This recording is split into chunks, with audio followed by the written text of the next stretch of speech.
ಇವತ್ತು ನಮ್ಮ ನಾಡಿನ ಲಾ ಆ್ಯಂಡ್ ಆರ್ಡರ್ ಪರಿಸ್ಥಿತಿ ಎಲ್ಲಿಗೆ ಬಂದು ತಲುಪಿದೆ ಅಂತಕ್ಕಂಥದಕ್ಕೆ ಮೊನ್ನೆ ದಿನ ಒಂದು ಹೆಣ್ಣುಮಗಳ ಮೇಲೆ ಇತ್ತೀಚೆಗೆ ಒಂದು ಅತ್ಯಾಚಾರ ಆಗಿರ್ತಕ್ಕಂಥ ಪ್ರಕರಣ ಬೆಳಕಿಗೆ ಬಂದಿದೆ.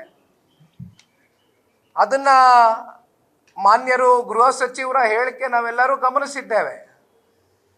ಬಹಳ ಅತ್ಯಂತ ಲಘುವಾಗಿ, ಅದರಲ್ಲಿ ಏನು ಅಂತ ಗಾಂಭೀರ್ಯತೆ ಇಲ್ಲ ಈ ಒಂದು ವಿಚಾರದಲ್ಲಿ ಅಂತಕ್ಕಂಥ ಹಿನ್ನೆಲೆಯಲ್ಲಿ ಗೃಹ ಸಚಿವರು ಬಹಳ ಕೂಲಾಗೆ ತಗೊಂಡು ಹೇಳಿಕೆಯನ್ನು ಕೊಟ್ಟಿರ್ತಕ್ಕಂಥದ್ದನ್ನು ನಾವು ಗಮನಿಸಿದ್ದೇವೆ.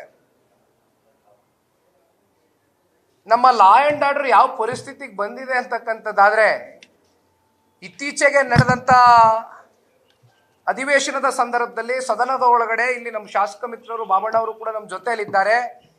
ಇಡೀ ರಾಜ್ಯದ ಜನತೆ ನಾವೆಲ್ಲರೂ ಕೂಡ ನೋಡಿದ್ದೇವೆ. ಒಬ್ಬರು ಅತ್ಯಂತ ಪ್ರಭಾವಿ ಸಚಿವರು, ಮುಖ್ಯಮಂತ್ರಿಗಳ ಕ್ಯಾಬಿನೆಟ್ನಲ್ಲಿ ಇರ್ತಕ್ಕಂಥ ಒಬ್ಬರು ಸಚಿವರು ಕೊಟ್ಟಿರ್ತಕ್ಕಂಥ ಹೇಳಿಕೆ. ನಾನು ಆವಾಗಲೇ ನಿಮಗೆ ಮಾತಾಡ್ಬೇಕಾದ್ರೆ ಹೇಳಿದೆ, ಸಚಿವರಿಗೆ ಹನಿ ಟ್ರ್ಯಾಪು, ಕೇಂದ್ರಕ್ಕೆ ಮನಿ ಟ್ರ್ಯಾಪು, ಜನಕ್ಕೆ ತೆರಿಗೆ ಟ್ರ್ಯಾಪು ಅಂತ ಎಲ್ಲ ರೀತಿಯಾದಂಥ ಟ್ರ್ಯಾಪ್ಗಳಿಗೆ ಇವತ್ತು ಒಳಪಟ್ಟಿರ್ತಕ್ಕಂಥ ನಮ್ಮ ರಾಜ್ಯ. ಬೇಡಪ್ಪ, ಯಾಕಣ್ಣ ಆಫ್ ಮಾಡಿ. ಇವತ್ತು ಯಾವ ಪರಿಸ್ಥಿತಿಗೆ ನಮ್ಮ ರಾಜ್ಯ ಹೋಗಿ ತಲುಪ್ತಾ ಇದೆ ಅಂದರೆ, ರಾಜ್ಯದ ಪ್ರಭಾವಿ ಸಚಿವರು ಅವರ ಅಸಹಾಯಕತೆಯನ್ನ ಸದನದ ಒಳಗಡೆ ಅವರು ಹೇಳಿರ್ತಕ್ಕಂಥದ್ದು ಕೂಡ ನಾವು ನೋಡಿದ್ದೇವೆ.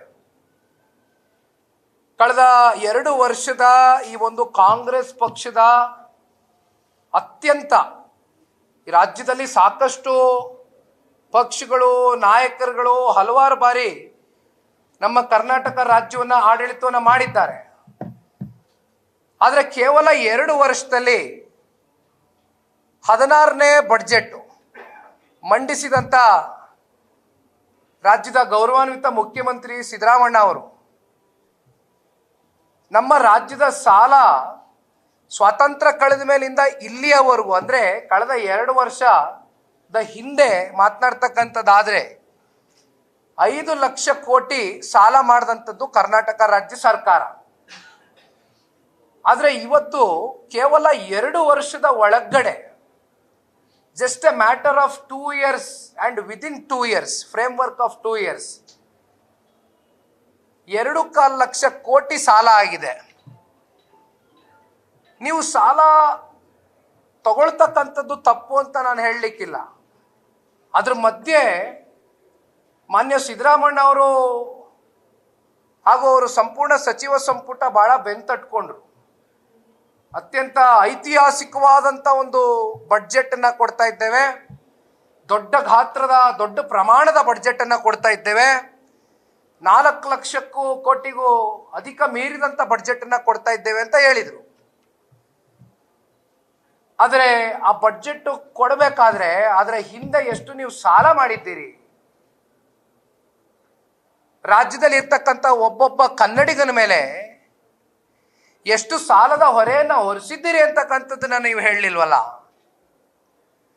ಆಯ್ತು, ನೀವು ಸಾಲ ಮಾಡಿದ್ದೀರಿ, ಆದರೆ ಆ ಸಾಲವನ್ನ ಯಾತಕ್ಕೋಸ್ಕರ ಮಾಡಿದ್ದೀರಿ? ಈ ರಾಜ್ಯದ ಅಭಿವೃದ್ಧಿಗೋಸ್ಕರ ಮಾಡಿದ್ದೀರಾ, ಅಥವಾ ನಮ್ಮ ಬೆಂಗಳೂರಿನ ಇನ್ಫ್ರಾಸ್ಟ್ರಕ್ಚರ್ನ ಯಾವುದಾದ್ರೂ ಒಂದು ರೀತಿ, ಒಂದು ಉದಾಹರಣೆ ಕೊಡಿ, ಒಂದು ಕಾರ್ಯಕ್ರಮ ಕೊಡಿ. ನೀವು ಇಲ್ಲಿವರೆಗೂ ಯಾವುದಾದ್ರೂ ಒಂದು ಕಾರ್ಯಕ್ರಮ ಕೊಟ್ಟಿದ್ದೀರಿ ಇನ್ಫ್ರಾಸ್ಟ್ರಕ್ಚರ್ನ ಡೆವಲಪ್ಮೆಂಟ್ ಮಾಡ್ತಕ್ಕಂಥದ್ದಕ್ಕೆ ಅನ್ನೋದನ್ನ ದಯಮಾಡಿ ಇದನ್ನ ಹೇಳಬೇಕಾಗ್ತದೆ ರಾಜ್ಯ ಸರ್ಕಾರ. ಕೇವಲ ನೀವು ಸಾಲ ಮಾಡಿದ್ದೀರಿ ಅಂತಕ್ಕಂಥದ್ದು ನಾವು ವಿರೋಧ ಪಕ್ಷದವರಾಗಿ ನಿಮ್ಮ ಮೇಲೆ ಆಪಾದನೆ ಮಾಡ್ತಾ ಇಲ್ಲ. ಆದರೆ ಸಾಲವನ್ನ ಅಭಿವೃದ್ಧಿಯ ದೃಷ್ಟಿಯಿಂದ ಮಾಡಿದ್ದೀರೋ,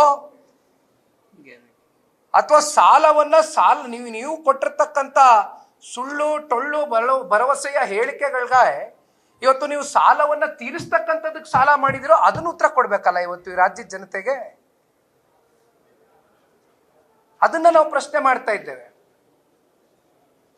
ಇನ್ನೊಂದು ಕಡೆ ಇತ್ತೀಚೆಗೆ ನಾನೇ JP ಭವನದಲ್ಲಿ ಒಂದು ಪ್ರೆಸ್ ಮೀಟ್ ಅನ್ನು ಕರೆದಿದ್ದೆ. ಇನ್ನೊಂದು ಭ್ರಷ್ಟಾಚಾರ ಬಯಲಿಗೆ ಬಂತು. ಸ್ಮಾರ್ಟ್ ಮೀಟರ್ ಹಗರಣ, ಬೇರೆ ರಾಜ್ಯಗಳಲ್ಲಿ ಸ್ಮಾರ್ಟ್ ಮೀಟರ್ ಅಳವಡಿಕೆಗೆ 950 ರೂಪಾಯಿ ಫಿಕ್ಸ್ ಮಾಡಿದ್ದಾರೆ.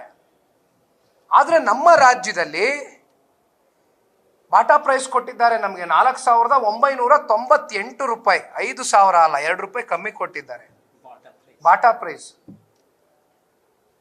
ಇದು ಸ್ಮಾರ್ಟ್ ಮೀಟರ್ನಲ್ಲಿ ಆಗಿರ್ತಕ್ಕಂಥ ಒಂದು ದೊಡ್ಡ ಹಗರಣ, ವಾಲ್ಮೀಕಿ ಹಗರಣ. ಮೂಡಾದಲ್ಲಿ ಇತ್ತೀಚೆಗೆ ಈಗ ಮೊನ್ನೆನೋ ಎನ್ಫೋರ್ಸ್ಮೆಂಟ್ ಡಿಪಾರ್ಟ್ಮೆಂಟ್ ಇವತ್ತು ಡೈರೆಕ್ಟರೇಟ್ ಇಡಿ ಇವತ್ತು ಏನು ಇಂಟರ್ಫಿಯರೆನ್ಸ್ ಕೊಟ್ಟಿದೆ, ಲೋಕಾಯುಕ್ತ ಮುಖ್ಯಮಂತ್ರಿಗಳ ಪರವಾಗಿ ಕೊಟ್ಟಿರ್ತಕ್ಕಂಥ ಬಿ ರಿಪೋರ್ಟು ನಮಗೆ ಅಷ್ಟರ ಮಟ್ಟಕ್ಕೆ ಸಮಾಧಾನ ತಂದು ಕೊಟ್ಟಿಲ್ಲ ಅಂತಕ್ಕಂಥ ವಿಚಾರವಾಗಿ ಇಡಿ ಮತ್ತೆ ಕೈಗೆತ್ಕೊಳ್ತಕ್ಕಂಥದ್ದಕ್ಕೆ ಕೋರ್ಟ್ ಕೂಡ ಏನು ಡೈರೆಕ್ಷನ್ಸ್ ಕೊಟ್ಟಿದೆ. ಅದು ಮುಂದಿನ ದಿನಗಳಲ್ಲಿ ಕಾದ್ ನೋಡೋಣ. ಆದರೆ ಒಂದು ಮೂಢ ವಿಚಾರವಾಗೂ ನಾವು ಮಾತನಾಡ್ತಕ್ಕಂಥದ್ದಾದರೆ, ನೀವು ಪ್ರಾರಂಭದಲ್ಲಿ ಸನ್ಮಾನ್ಯ ಈ ರಾಜ್ಯದ ಮುಖ್ಯಮಂತ್ರಿಗಳು ಸಿದ್ದರಾಮಣ್ಣ ಅವರು ನಾನು ಕಷ್ಟಪಟ್ಟು ಸಂಪಾದನೆ ಮಾಡಿರ್ತಕ್ಕಂಥ ಸೈಟ್ಗಳಿದು, ನಾನು ಯಾವ ಕಾರಣಕ್ಕೂ ಇದರ ಬೆಲೆ ಇಷ್ಟಿದೆ, ಮಾರ್ಕೆಟ್ ಪ್ರೈಸ್ ಇಷ್ಟಿದೆ, ಈ ಮಾರ್ಕೆಟ್ ಪ್ರೈಸು ನನಗೆ ಕೊಟ್ಬಿಡಿ, ನಾನು ಯಾಕೆ ಈ ಸೈಟ್ಗಳನ್ನ ವಾಪಸ್ ಕೊಡಲಿ ಅಂತಕ್ಕಂಥ ಮಾತನ್ನು ಸಿದ್ದರಾಮಣ್ಣ ಅವರು ಹೇಳಿದರು. ಬಟ್ ತದನಂತರ ಅವರೇ ಆ ಸೈಟ್ಗಳನ್ನ ಸರೆಂಡರ್ ಮಾಡ್ತೀನಿ ಅಂದರು. ಯಾಕೆಂದರೆ ನಾನೆಲ್ಲ ಹೇಳಿದ್ದು, ಸನ್ಮಾನ್ಯ ಸಿದ್ದರಾಮಣ್ಣ ಅವರು ಒಂದಲ್ಲ 10 ಬಾರಿ ಹೇಳಿದ್ದಾರೆ. ಎಲ್ಲವೂ ಕೂಡ ಮಾಧ್ಯಮದಲ್ಲಿ ಕಡತಗಳಲ್ಲಿದೆ. 10 ವರ್ಷ ಆಗಿಲ್ಲ, 20 ವರ್ಷ ಆಗಿಲ್ಲ ಟಾಪಿಕ್ಕು, ಮೊನ್ನೆ ನಡೆದಿರ್ತಕ್ಕಂಥ ಟಾಪಿಕ್ಕು ಪ್ರತಿಯೊಬ್ಬರು ಮನಸ್ಸಲ್ಲೂ ಇದೆ. ಅವ್ರು ತಪ್ಪು ಮಾಡಿಲ್ಲ ಅಂತಕ್ಕಂಥದ್ದು ಅವರಲ್ಲಿ ಅಷ್ಟು ಸ್ಪಷ್ಟತೆ ಇದ್ದಾಗ ಪ್ರಾರಂಭ ಹಂತದಲ್ಲಿ, ತದನಂತರ ಅವ್ರು ಯಾತಕ್ಕೋಸ್ಕರ ಆ ಸೈಟ್ಗಳನ್ನ ವಾಪಸ್ ಕೊಡ್ತೀನಿ ಅಂತಕ್ಕಂಥ ಮಾತನ್ನ ಹೇಳಿದ್ರು ಅಂತಕ್ಕಂಥದ್ದು ಕೂಡ ಇವತ್ತು ಅವರ ನೈತಿಕತೆ ಮೇಲೆ, ಅವರ ರಾಜಕಾರಣದಲ್ಲಿ. ಯಾಕೆಂದರೆ ನಾನು ಯಾರ ಮೇಲೂ ವೈಯಕ್ತಿಕವಾಗಿ ಇಲ್ಲಿ ತೇಜಾವಧೆ ಮಾಡ್ತಕ್ಕಂಥದ್ದಕ್ಕೆ ನಾನು ಹೋಗ್ಲಿಕ್ಕಿಲ್ಲ. ನೀವು ಈ ವೆಬ್ಸೈಟಲ್ಲೂ ನೋಡಿರ್ಬೋದು. ದಯಮಾಡಿ ಇಲ್ಲಿ ಯಾರನ್ನೂ ವೈಯಕ್ತಿಕವಾಗಿ ನಿಂದಿಸ್ತಕ್ಕಂಥದ್ದಾಗಲಿ, ವೈಯಕ್ತಿಕವಾಗಿ ತೇಜಾವಧೆ ಮಾಡ್ತಕ್ಕಂಥದ್ದಾಗಲಿ ಇದು ಯಾವುದು ಕೂಡ ಮಾಡ್ತಕ್ಕಂಥ ಪ್ರಶ್ನೆ ಇಲ್ಲ. ಇಲ್ಲಿ ಸರ್ಕಾರ ಹೊಣೆಗಾರಿಕೆಯನ್ನು ಹೊರಬೇಕಾಗ್ತದೆ. ಅದಕ್ಕೋಸ್ಕರ ಇವತ್ತು ಈ ಒಂದು ವೆಬ್ಸೈಟನ್ನು ಲಾಂಚ್ ಮಾಡಿದ್ದೆ ಹೊರತುಪಡಿಸಿ ವೆಬ್ಸೈಟ್ ಒಳಗಡೆ ತಾವು ಹೋಗಿ ಸವಿಸ್ತಾರವಾಗಿ ದಯಮಾಡಿ ನೋಡ್ಬೋದು. ಅದರಲ್ಲಿ ಯಾರನ್ನೂ ತೇಜಾವಧೆ ಮಾಡಿಲ್ಲ. ಬಟ್ ಅದರ ಬದಲಾಗಿ ಯಾರ್ಯಾರು ಯಾವ್ಯಾವ ಹೇಳಿಕೆಗಳು ಯಾವ್ಯಾವ ಸಂದರ್ಭದಲ್ಲಿ ಕಾಂಗ್ರೆಸ್ನ ಸ್ವಪಕ್ಷದ ಸಚಿವರು ಶಾಸಕರು ಕೊಟ್ಟಿದ್ದಾರೆ, ತಮ್ಮ ಮಾಧ್ಯಮಗಳಲ್ಲಿ ಎಸ್ಟಾಬ್ಲಿಷ್ ಆಗಿರ್ತಕ್ಕಂಥ ಆರ್ಟಿಕಲ್ಸ್ನೇ ಇವತ್ತು ನಿಮ್ಮ ಕಣ್ಮುಂದೆ ಇಲ್ಲಿ ಈ ವೆಬ್ಸೈಟ್ನಲ್ಲಿ ಇಟ್ಟಿದ್ದೇವೆ. ಅಂತಿಮವಾಗಿ ಒಂದು ಕೊನೆಯದಾಗಿ ಈ ಒಂದು ಅಭಿಯಾನದ ಪ್ರಕ್ರಿಯೆ ಇದೇ ವಾರ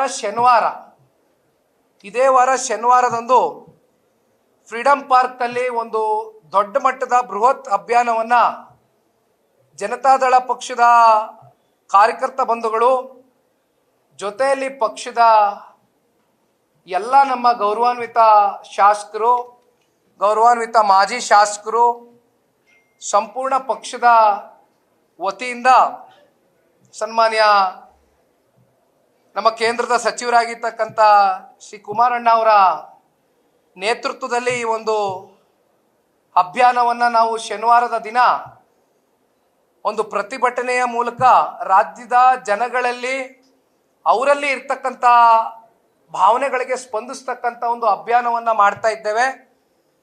ಜೊತೆಯಲ್ಲಿ ಇನ್ನೂ ಹೆಚ್ಚು ಜಾಗೃತಿಯನ್ನು ಮೂಡಿಸ್ತಕ್ಕಂಥ ಒಂದು ಹಿನ್ನೆಲೆಯಲ್ಲಿ ಅಂದಿನ ದಿನ ಸನ್ಮಾನ್ಯ ಕುಮಾರಣ್ಣ ಅವರ ನೇತೃತ್ವದಲ್ಲಿ ಅವರೇ ಸ್ವತಃ ಬಂದು ಕೇವಲ ಬೆಲೆ ಏರಿಕೆಗೆ ಸೀಮಿತವಾಗಿರ್ತಕ್ಕಂಥ ಅಭಿಯಾನ ಅಷ್ಟೇ ಅಲ್ಲ, ಈ ಅಭಿಯಾನ ನಿರಂತರವಾಗಿ ಈ ರಾಜ್ಯ ಸರ್ಕಾರದ ವೈಫಲ್ಯತೆಗಳು, ಭ್ರಷ್ಟಾಚಾರ ಜೊತೆಯಲ್ಲಿ ಬೆಲೆ ಏರಿಕೆಯನ್ನು ಸೇರದಂತೆ ನಾವು ಈ ಒಂದು ಅಭಿಯಾನವನ್ನು ಹೋರಾಟದ ಮೂಲಕ, ಪ್ರತಿಭಟನೆಯ ಮೂಲಕ ದೊಡ್ಡ ಸಂಖ್ಯೆಯಲ್ಲಿ ಜನತಾದಳ ಪಕ್ಷದ ಕಾರ್ಯಕರ್ತ ಬಂಧುಗಳು ಫ್ರೀಡಮ್ ಪಾರ್ಕ್ನಲ್ಲಿ ಶನಿವಾರದ ದಿನ ಕರೆಯನ್ನು ಕೊಟ್ಟಿದ್ದೇವೆ, ಘೋಷಣೆಯನ್ನು ಕೊಡ್ತಾ ಇದ್ದೇವೆ. ನ್ಯೂಸ್ ಫಸ್ಟ್ ನಿರ್ಭೀತಿಯಿಂದ ನಿಮ್ಮ ಪರವಾಗಿ.